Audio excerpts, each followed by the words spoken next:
I know I haven't done one in a while, but we're getting ready to move, so here's our latest advisory. It's a weekly report. New volcanoes, Colima, Rikoke, Ubinas, and Uluwan. Lots of ongoing activity. And this one in Russia, Rikoke, had done nothing for 95 years, and then it just blew its top 9 times.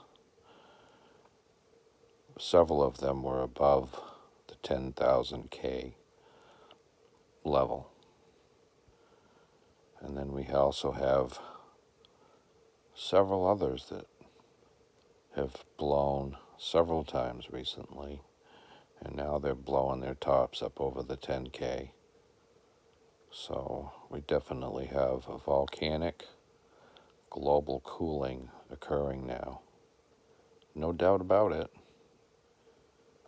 The grand solar minimum is here.